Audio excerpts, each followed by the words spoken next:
Let's go! Today on the Unafraid Show, we've already done the Big 10, the Big 12, but now it's time to rank the SEC from 16 to 1 based upon who will win the most conference games over the next 5 years. And we went down to ASU to talk to Arizona State head coach Kenny Dillingham. And this is a hell of an interview. You don't want to miss this. And we got to talk about Arch Manning not taking the money to be in NCAA 25. And of course, we got to talk about the man himself, LeBron James, passing 40,000 points. This is the Unafraid Show. Make sure that you like, subscribe, get notifications, and most importantly, share so we can keep growing and bringing you dope content. It's time for the show. Let's go.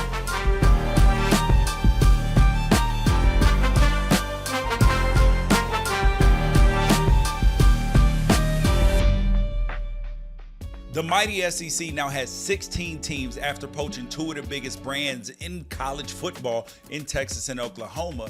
And with the expansion of the college football playoffs, you can expect that at least a fourth of the conference is going to be represented every single year. And hell, even some years, you might see 5 teams. I've already ranked the Big 10 and the Big 12 by how many conference games that they're going to win over the next 5 years. So we're going to do the same thing with your favorite conference. It just means more with the Southeastern Conference. And we'll judge by the comment section to see if it really does mean more. Number 16, the Vanderbilt Commodores. Now, they are the Washington Generals of the SEC. Now, they've averaged just 1 conference win per year over the last 7 seasons. That ain't good. And outside of a 3-year run with James Franklin at the helm, this team has been non-competitive. It is interesting, though, that Clark Lee put together a top 40 recruiting and transfer class. Now, it's still ranked dead last in the SEC, so even though it was good by SEC standards, not so much. And I think it's fair to assume that they're going to stay as this conference footstool. On to number 15, Mississippi State. I love Mississippi State. I had a great game against them boys. But anyways, I thought the Bulldogs were on the right track. And what happened with Mike Leach is absolutely terrible. Because Zach Arnett probably should have found a way to run the air raid with that roster that was built for the air raid. And because he didn't, Mississippi State remains under rebuild mode under Jeff Levy. And I think this offense could get cooking, but one winning season in the SEC in this millennium makes me think that even if he does, the ceiling for the Bulldogs is a 4-4 record in the conference. Number 14, Sam Pittman and the Arkansas faithful are being desperate enough to welcome Bobby Petrino back to Fayetteville to run the offense. That's the most WWE storyline in all of college football. That would literally be like hiring Arkansas native Bill Clinton to run Joe Biden's White House intern program. You ain't gonna do that. But with only one winning season in the last 12 years since Petrino left, I get it. The 2024 recruiting class is surprisingly good, and maybe Petrino can get this offense back on track and save Sam Pittman's job. But I don't see them leapfrogging any of the other schools on this list in the process. Number 13, South Carolina. I like Shane Beamer. And the Gamecocks have first-round talent, and the fan energy at William Brice Stadium is crazy. So why do I have South Carolina so low on this list? Well, they're 14 games under 500 in the SEC since Steve Spurrier resigned 10 years ago. And they've only put together a top 50 scoring offense once in the last decade while finishing lower than 90th in over half of those seasons. Now, I don't normally recommend teams shift to the air raid unless they're at a significant talent deficiency, but South Carolina, they need to do something because what they're doing is not working, and that's the definition of insanity because the whole conference is leveling up right now. They're setting scoring records, and to compete with the Blue Bloods, you can't be stealing games 27-17 anymore. Number 12, Florida. Billy Napier is a good coach. In fact, he actually might be a great one. But college football is not just about coaching and recruiting anymore. It's about fundraising, wrangling boosters, hiring the right staff, and babysitting your talent in a way that keeps them from bolting to a better option. Now, the entire college football-loving country is convinced that Napier is on his last chance, and Florida's schedule next year is an absolute gauntlet. And if the unfortunate happens and they do fire Napier, as most people expect could happen, they're not going to hire somebody who comes in and has instant success. That's actually why I have Florida 12th on this list, because even if by 2028 the Gators are back in the college football playoff hunt, it would have been 3 or 4 years of a grind to build back up to where they belong. But hey, if Arkansas can bring Bobby Petrino back, maybe Florida can run it back with Urban Meyer and get back to the mountaintop even quicker. Number 11, Kentucky. Mark Stoops flirted with leaving last season, and if I'm a Kentucky fan, I'm glad he didn't, because Stoops has raised the floor for the Wildcats to be consistently relevant and a destination for high-level quarterback transfers. But the fact remains that national relevance doesn't mean SEC success, because Kentucky has been ranked in the AP poll in 5 of the last 6 seasons, but they're 4 games under 500 in conference play over that time. Now, Kentucky's best shot at the college football playoff appearance is this year in 2024. And if they can make that happen, then maybe we'll find ourselves in a new era of Kentucky as one of the country's premier 2-sport schools. But if they can't level up with this stacked transfer class, I'm afraid it's never gonna happen. Number 10, Missouri. Following an 11-win season with what might be a top 5 defensive recruiting and portal class in the entire country, and you have Brady Cook returning, if I'm a Tigers fan, I'm thinking that we have a shot at the Natty this year. Hell, if Gary Pinkel knew how to defend the run, Missouri might have had multiple SEC titles and a national championship 10 years ago. This is a sleeping giant of a school, and maybe it's waking up, but I hesitate to throw my full endorsement behind Eli Drinkowitz until I see him stack 2 successful years back to back. Number 9, Texas A&M. They say that money can't buy happiness, but that's not going to stop the Aggie boosters from trying. They funded the sport's first $100 million coach. They funded the greatest recruiting class in the rankings era. And then they funded that coach's buyout for not being able to turn that recruiting class into anything meaningful. And now Mike Elko is back in the fold. And that's a hell of a football coach. He knows the landscape, he knows the culture, and he's got the roster that's more than capable of making a run at the Aggies' first 7+ win run in the SEC in a non-COVID shortened season since '98. My one concern about this school is the thing that has seemingly kept them from being a powerhouse all these years. Can anybody inside and outside the program row the boat in the same direction? Because they be... Number 8, Auburn. Say what you want about Hugh Freeze, but the man can win football games. Auburn has 3 undefeated seasons in the last 30 years. And now we're starting a new chapter of SEC football that does not include Nick Saban. You know the Tiger faithful has convinced themselves that they're all the way back, especially with Saban going, we got a shot. An incoming freshman quarterback, Walker White, is coming into the program alongside 2 of the country's most electric prep wideouts in Cam Coleman and Perry Thompson. And that trio might end up reminding rival coach Kalen DeBoer of what he built out in Washington with them boys with Penix and Adunze and McMillan. And I'm willing to say that at least once over the next 5 years, we'll see Auburn in the college football playoff. Number 7, Tennessee. The Vols came for the NCAA, and now they're coming for the SEC. And Tennessee is honestly past due. It's going to come down to whether Nico Iamaleava is the real deal, but I could see this being a top 15 offense over the next 2 seasons. And can't we talk about how crazy it is that Josh Heupel went into Alabama and pulled maybe the best high school edge rusher in Jordan Ross to Knoxville? So why 7th and not higher? Well, because the SEC is so stacked that even if Tennessee does put together consecutive winning seasons in the league, something that they haven't done since '07, I don't think that it'll be enough to overcome the teams ahead of them, but I will say that this team has top 4 potential. Number 6, oh, this is going to scare some people, Alabama. The Crimson Tide went from the greatest coach of all time to what might be the best in-game head coach in America. And it doesn't matter. They're still going to fall off. Oh, the entire country is going to have its eyes on Tuscaloosa to see how the fan base handles taking a step back. And our expectation is that y'all are going to tear each other to pieces. Are you going to prove us wrong, though?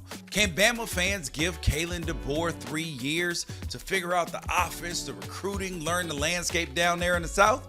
Hell, can you even give the man 2 years? We'll see. But luckily for the program, they could fall off a cliff and go 5-3 in the conference every single year, which still is a lot better than I expect from 10 other teams in the SEC.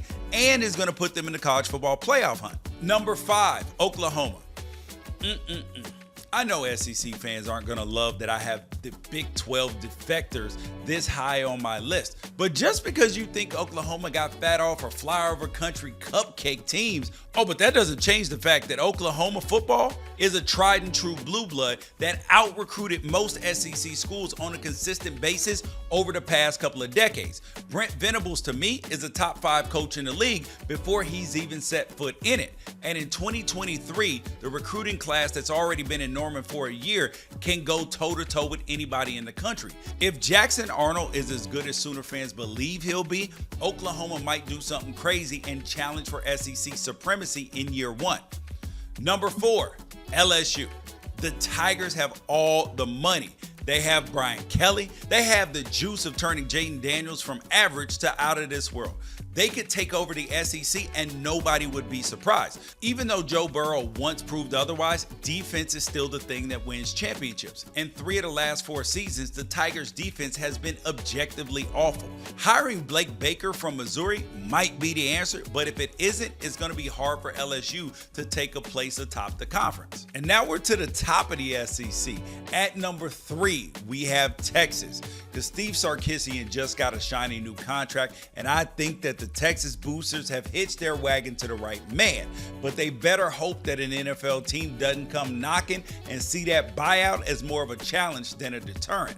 And the thing that I like about Texas is that the moment they knew that they were headed to the SEC, they made sure that they were invested in SEC-level trench players. Now this year, though, they have just 3 incoming offensive linemen in the 2024 recruiting class, but their current roster is stacked because Sark usually lands the top 5 quarterback year in and year out, and I think that they'll build off of last year's college football playoff appearance. Now, they might not win the SEC right out the gate, but I definitely think that they'll be at the finish line more often than not over the next 5 years. Number 2, Ole Miss.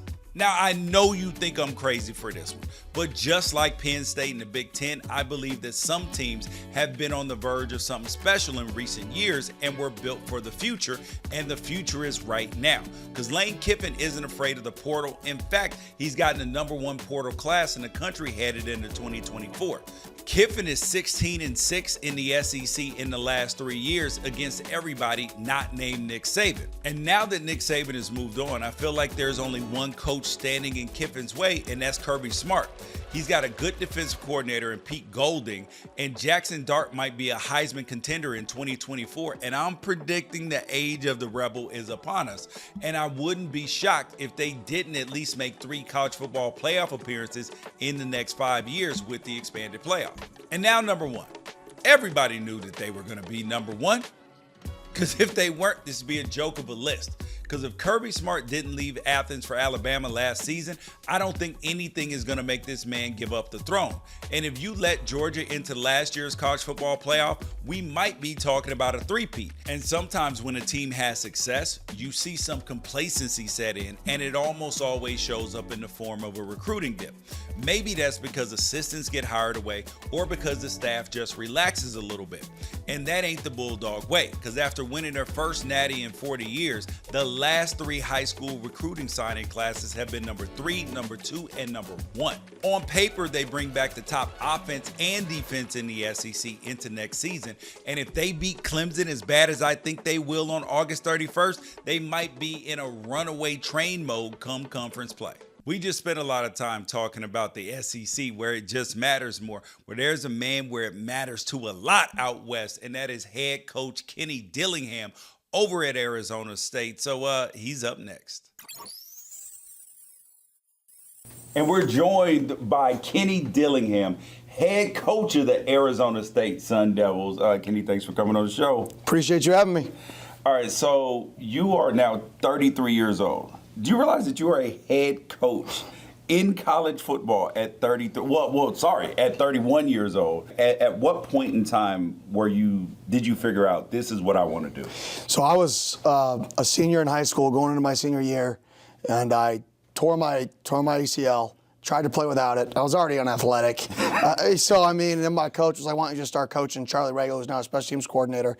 And then I started coaching. I just fell in love with the impact you could make. And then I love competing. So the combination of you can make an impact on people outside and then the competition, it's a chess match combined with relationships, which is such an interesting part of the sport. So I just fell in love and thought I could do it.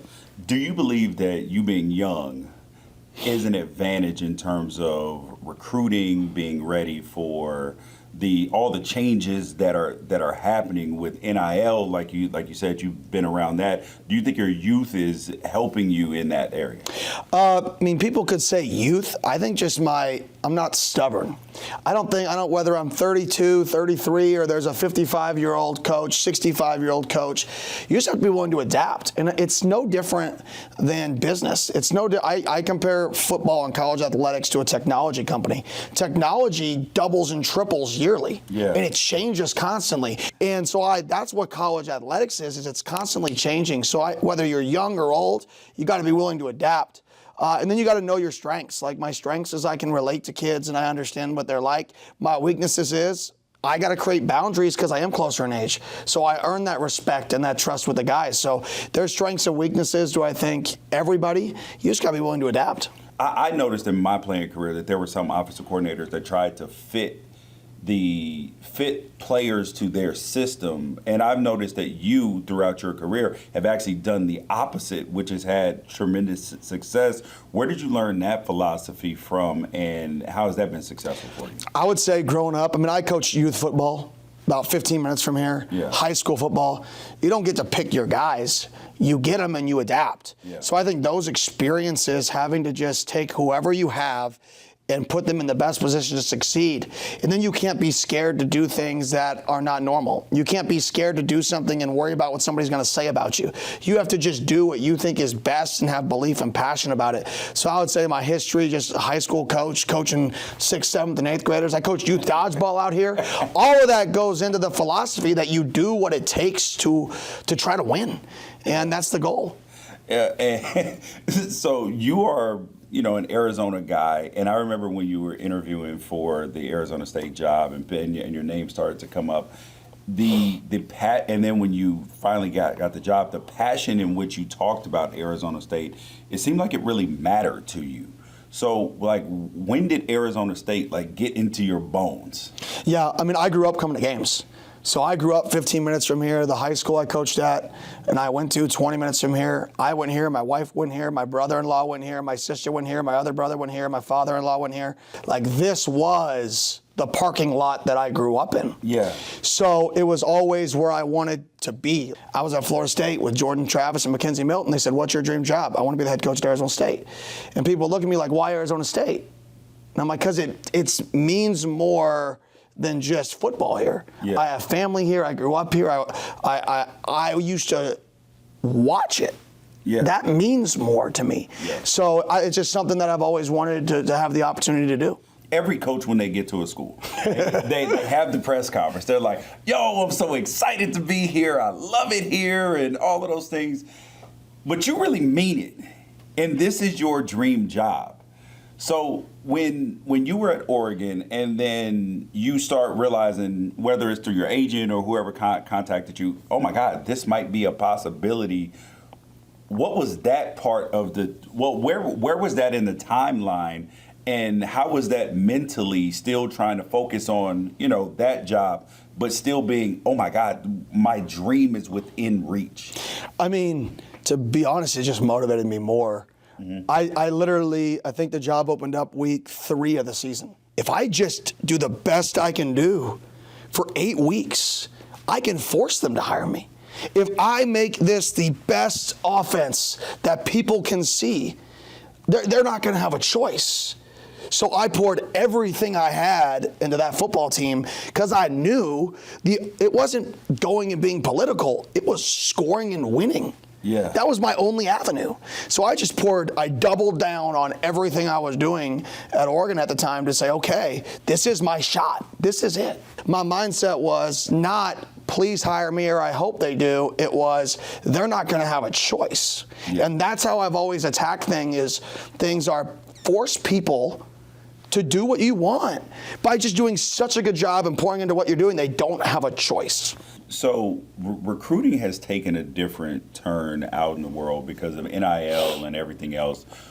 What is your philosophy on high school recruiting versus portal at this point in time? Well, now where your roster is and where you hope it'll be in a year, 2 years from now? Yeah, so obviously I'm all about roster balance of ages. So when you look at a roster of, let's say, five years of ages, including redshirt seniors, okay, you should have 15 to 20 kids in each class. Let's say 15, just keep the number simple. So I want to keep that number balanced amongst the classes. So if that means that we showed up and we had no upperclassmen, we're missing juniors and seniors, and we have 5 of them, we need to go to the portal to sign juniors and seniors. Okay. And we had to do that because we were lacking the upper class. Because without the upper class, you lack a little bit of leadership. So you need that roster balance still. On the contrary, people try to put portal kids in a box as if it's a bad thing. Like, oh, are you going to stop recruiting high school? It's just the portal. And it drives me nuts because what if that kid, we signed Cole Martin, who was a top 200 player, 4-star from right up the road, who's a freshman. Yeah. He's a freshman, but he's rolled as a portal kid. Yeah. To me, that's a freshman. Yeah, that's a freshman. That's filling that class. Okay. So I look at it, I don't care portal, high school, none of that matters to me. It's where is your age versus where do you fit in terms of what ages of kids on the roster do we need.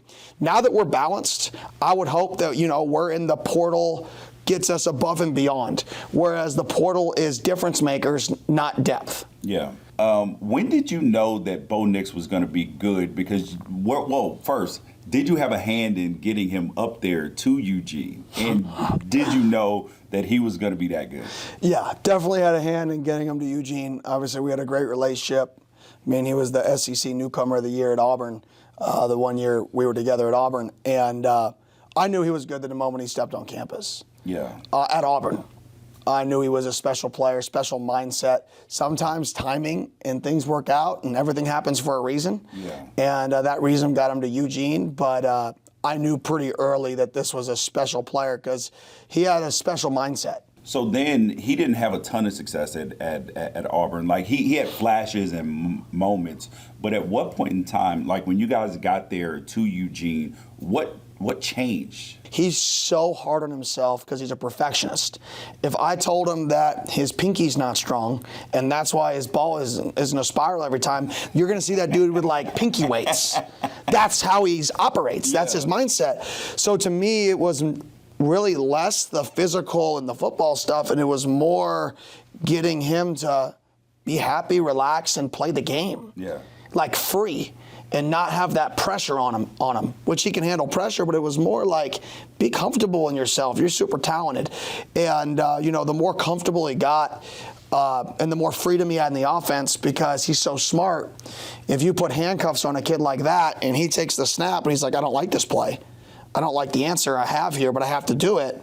Now you're uncomfortable. You're thinking about the wrong thing. It was, no, take the handcuffs off of him. I trust you.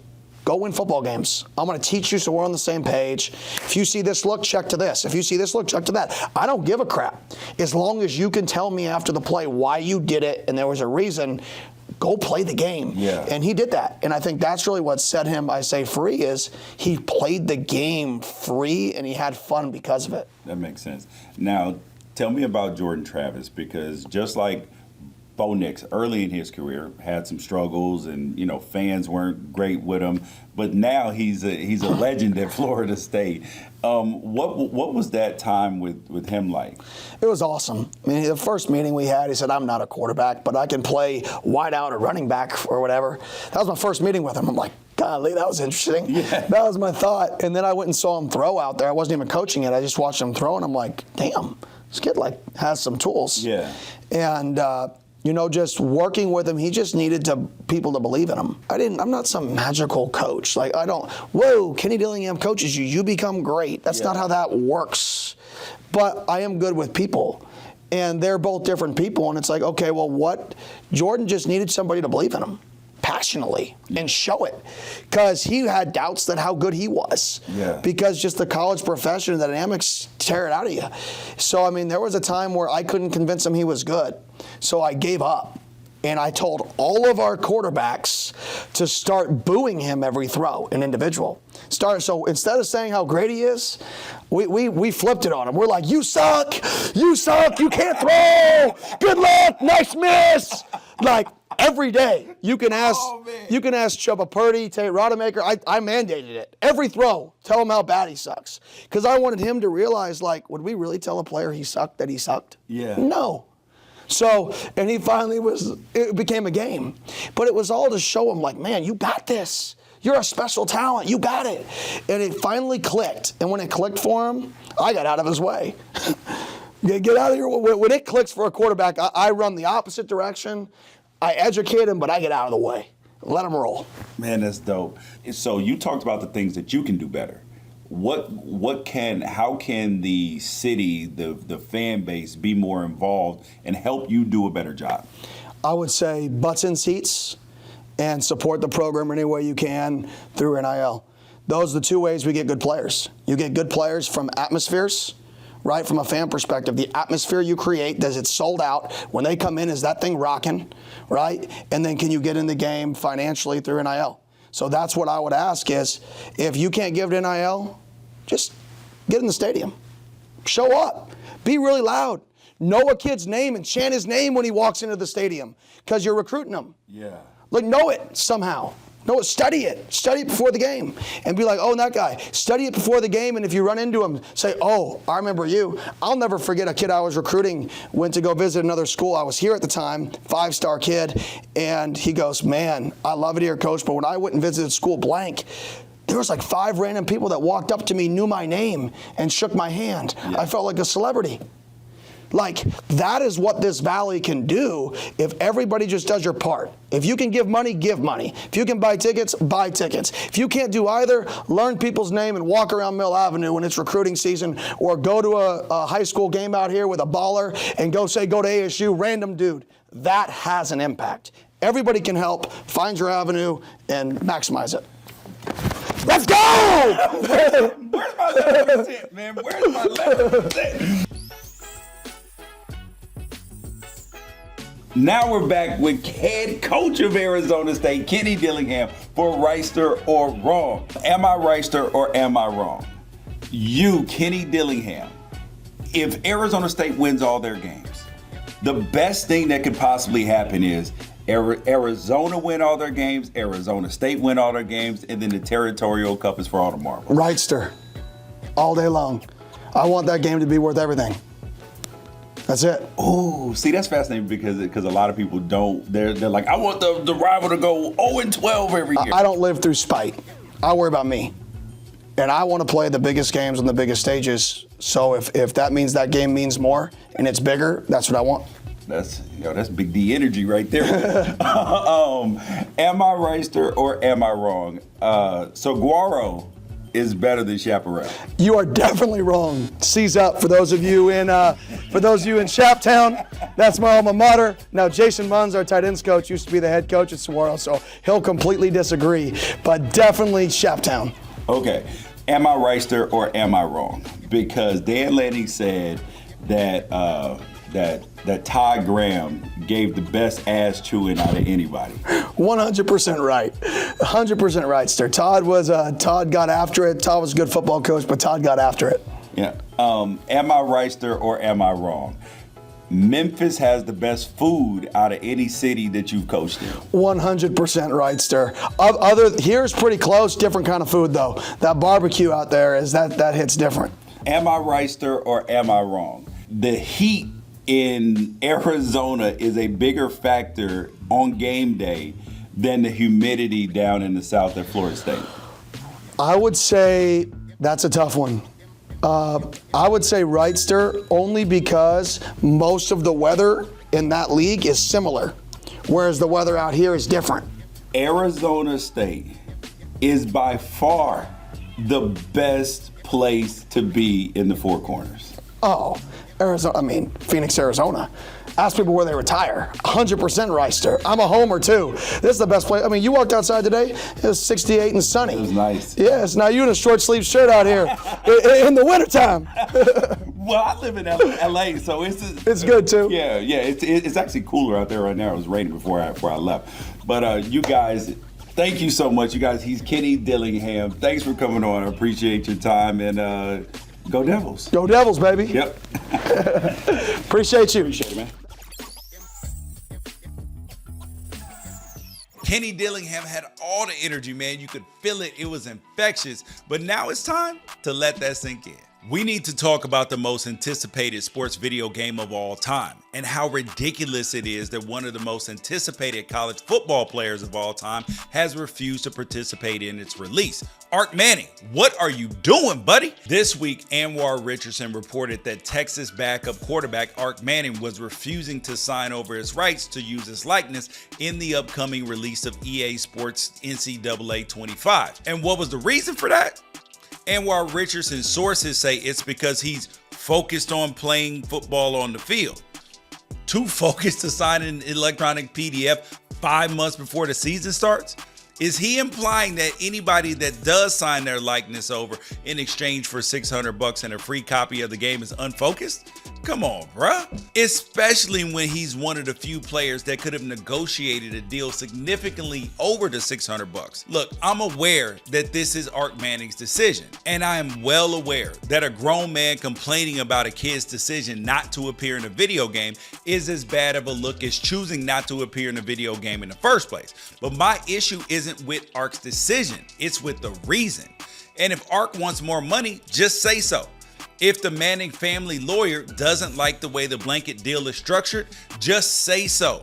You actually might help other players along the way. But the idea that the nephew of football superstars Peyton and Eli Manning, whose on-field success was never derailed or called into question by their appearances in MasterCard or DirecTV commercials, that he can have his focus derailed by a pixelated version of himself? Man, get the hell out of here. There has to be another reason. And without that actual reason, we're left to speculate. Does Arch Manning hate fun, hate video games? Are the Mannings planning their own competing football game?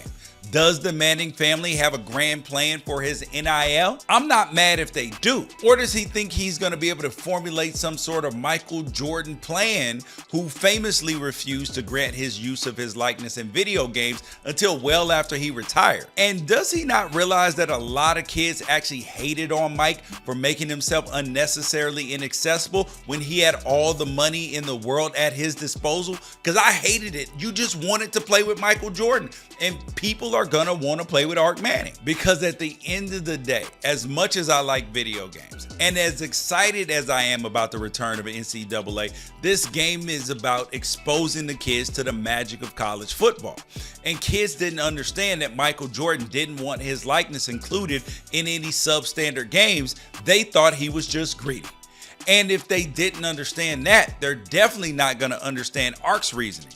Because Arch, I think the kid is a good kid, and he's only got one corporate NIL deal that is publicly known, and that's an exclusive trading card partnership with Panini America, which included a charitable auction that raised over $100,000 for various hospitals.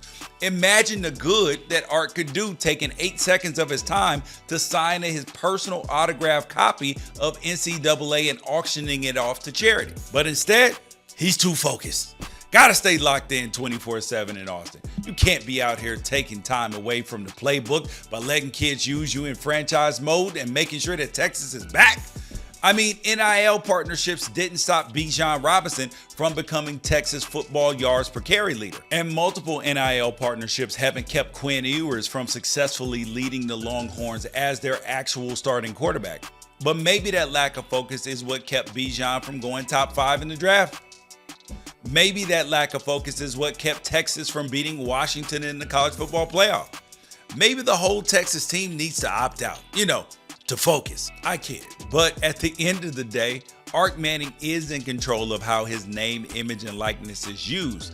And if he can handle carrying around the Manning last name, he can definitely handle the criticism that comes with opting out of a video game. But if he thought inclusion was a distraction, it's nothing compared to the distraction created by excluding himself and letting the narrative be that he's more locked in than everybody around him. But maybe Arch is playing the long game. Maybe his absence will make the heart grow fonder and EA will put him on the cover of NCAA 26 just to get him to agree to participate. Or maybe Texas fans are just going to have to take on the SEC gauntlet with unnamed QB 16 the way we used to have to play with shooting guard 23. Let that sink in. Arch Manning is going to receive a lot of hate for not being in the game, but why did people hate LeBron passing 40,000 points so much? We need to address the two main points that the lame LeBron James haters made after he became the first and likely only player to ever cross the 40,000 point, 10,000 rebound, and 10,000 assist milestone. I heard all y'all haters this week talking about the same old, it's a longevity milestone and the modern NBA is just stat padding and we shouldn't be celebrating milestones that happen in a loss. The NBA scoring average was lower in LeBron's first 10 plus years than it was for Michael Jordan. So what you got to say about that? But now back to my two main takeaways. First of all, every milestone is a longevity milestone.